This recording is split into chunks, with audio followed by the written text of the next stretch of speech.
महेश दिन भर घर से बाहर रहता। अब तो वो रात को भी घर नहीं आता था। नशा तो वो पहले भी करता था, मगर जब से वो जुआ खेलने लगा और भी गैर जिम्मेदार हो गया था। सीमा ये सोच सोच कर डर से कांप रही थी। अकेली औरत थी और फिर जवान बेटी का साथ था, इसलिए डरती थी। इसलिए हर वक्त ऊपर वाले से महेश के अच्छे बन जाने की प्रार्थना करती रहती थी। माँ की हालत देखकर टीना ने आखिर माँ से पूछ ही लिया, माँ बाबा को क्या हो गया है? बाबा पहले तो ऐसे नहीं थे। बेटी, इंसान को बदलते हुए देर नहीं लगती। बुरी संगत और नशे ने तुम्हारे बाबा को कहीं का नहीं छोड़ा। मुझे तो अब तुम्हारे बाबा पर कोई भरोसा नहीं रहा। पता नहीं कब क्या करके आ जाए। सब कुछ हार दिया उसने जुए में। अब तो 2 वक्त की रोटी भी मुश्किल से मिल रही है। न जाने अब क्या करेंगे। नशा बहुत बुरी लत है, ये इंसान को कहीं का नहीं छोड़ता। बात सुनो मेरी। अगले दिन शाम को महेश घर आया तो हाथ पकड़कर अपनी पत्नी सीमा को कमरे में ले गया। मुझे माफ कर दो, बहुत मजबूर हो गया हूं मैं। सिर्फ 1 दिन के लिए अमित को घर आने दो। मैं जुए में हार गया हूं और उसने टीना के साथ एक रात गुजारने की शर्त रख दी। अगर मैंने उसकी बात नहीं मानी ना, वो मुझे मार देगा। वो कुछ भी कर सकता है, बस 1 रात की बात है। तुम कमीने इंसान अपनी बेटी की इज्जत की बोली लगा कर आए हो। गम और गुस्से से सीमा की आवाज फट गई। तुम्हारे अंदर इतनी गंदगी भर गई है कि अपनी बेटी को ही दांव पर लगा दिया। तुम्हें जरा भी शर्म नहीं आई? उसने अपना सर आसमान की तरफ उठाकर कहा, हे ऊपर वाले, मुझे मौत दे देता, मेरी बेटी को भी मौत दे देता, लेकिन मुझे ये दिन ना दिखाता। वो बेचारी जोर जोर से रोने लगी। मैं क्या करूं टीना की माँ, वो बहुत बड़ा गुंडा है और अगर मैंने उसकी बात नहीं मानी ना तो फिर तुम मेरे मरने की भी प्रार्थना कर लो। वो भी जोर जोर से रो रहा था। रोते रोते उसने आहिस्ता से कहा, तुम टीना को कहीं भेज दो। मैं अमित को कहूंगा कि मेरी बेटी पहले से ही कहीं गई हुई थी। उसने रोते हुए किसी उम्मीद से सीमा को देखा। टीना जो सब कुछ सुन रही थी, उसके दिमाग में धमाके हो रहे थे। आंसुओं ने पलकों को भिगो दिया था। वो सोचने लगी, न जाने अब क्या होने वाला है। उसे तो यकीन ही नहीं हो रहा था कि उसके बाबा उसके साथ ऐसा भी कर सकते हैं। रात होते ही सीमा ने अपनी बेटी को बड़ी सी चादर में लिपटाया और कहा, चली जा। मगर माँ, तुम कैसे करोगी ये सब कुछ?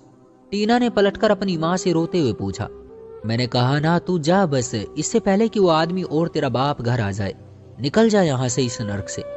माँ ने रोते हुए उसे घसीटा। पर माँ, मैं कहाँ जाऊंगी? टीना डरी हुई सी बोली। तुम घर के पिछले हिस्से में जहाँ कूड़ा पड़ा रहता है ना, वहां जाकर छुप जाओ। सुबह आ जाना। उस कमीने इंसान को मैं तुम्हारी जिंदगी तबाह नहीं करने दूंगी, चाहे मुझे खुद तबाह होना पड़े। तुम्हारा बाप नशे में पागल हो गया है, बेजमीर हो गया है। वो अपना नशा पूरा करने के लिए कुछ भी कर सकता है, मगर मैं अपनी बेटी की इज्जत कभी बर्बाद नहीं होने दूंगी। तो माँ, हम दोनों ही कहीं चले जाते हैं ना, और वापस ही नहीं आएंगे। नहीं नहीं, अब टाइम नहीं है, वो आते ही होंगे। ऊपर वाले के लिए तू जा। सीमा ने उसे पकड़कर जबरदस्ती दरवाजे से बाहर कर दिया। वो जैसे सब कुछ भूल चुकी थी। उसके पैरों तले से जमीन निकलती जा रही थी। बड़े से दुपट्टे में कांपता वजूद लिए घर से बाहर निकल आई। घर के पिछले हिस्से की तरफ बढ़ी। वहां चारों तरफ अंधेरा ही अंधेरा था। अचानक कुत्ते के भौंकने की आवाज पर वो डर पड़ी। डर और खौफ की वजह से उसने अंधाधुंध भागना शुरू कर दिया। फिर वो भागते भागते रुक गई।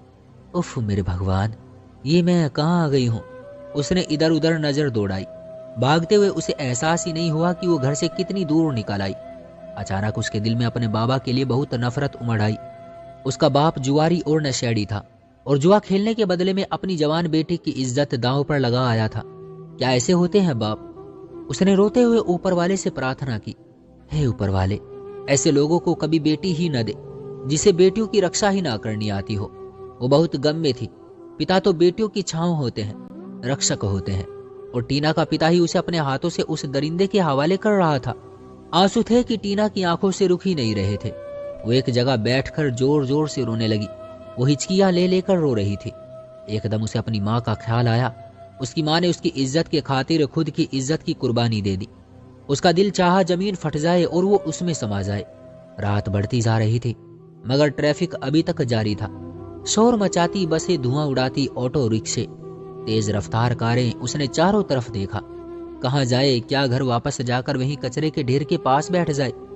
वापस जाने के लिए कदम बढ़ाया ही था कि फिर से रुक गई। नहीं, मैं कभी नहीं जाऊंगी उस घर में जो नर्क से भी बदतर है। कभी नहीं जाऊंगी जहां उसकी इज्जत उसके बाप के हाथों ही सुरक्षित नहीं। वो कैसे उस घर में वापस जाए जहां उसके बाप ने उसे जुए में हार दिया? उसे समझ नहीं आ रहा था कि वो क्या करे, कहाँ जाए। उसकी माँ का चेहरा बार बार उसकी नजरों के सामने आ रहा था। रोती हुई सूजी हुई आंखें, शर्मिंदा सी वो कल कैसे अपनी माँ का सामना करेगी। उसने अपनी बेटी की इज्जत के खातिर खुद की इज्जत बर्बाद कर दी। वो अपनी माँ को ऐसी हालत में कैसे देख सकती है। उसका बाप तो बेगैरत हो ही गया है, वो कब तक अपनी इज्जत को बचाएगी। आज नहीं तो कल उसका पिता फिर जुआ हारेगा। वो पिता फिर बेटी की इज्जत को दांव पर लगाएगा। उसकी माँ कब तक उसको बचाती रहेगी।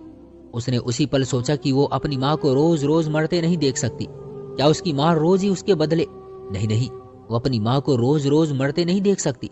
इससे तो अच्छा है कि वो खुद ही मर जाए। ये सोचकर टीना का दिल फटने लगा। वो सड़क के बीच में खड़ी हो गई। तेज रफ्तार कार उसे कुचलती हुई आगे बढ़ गई। इस तरह दो कमजोर औरतों में से एक ने जिल्लत की जिंदगी पर मौत को सही समझा और इस तरह वो इस जिल्लत भरी जिंदगी से आजाद हो गई। तो दोस्तों, ये थी हमारी आज की कहानी।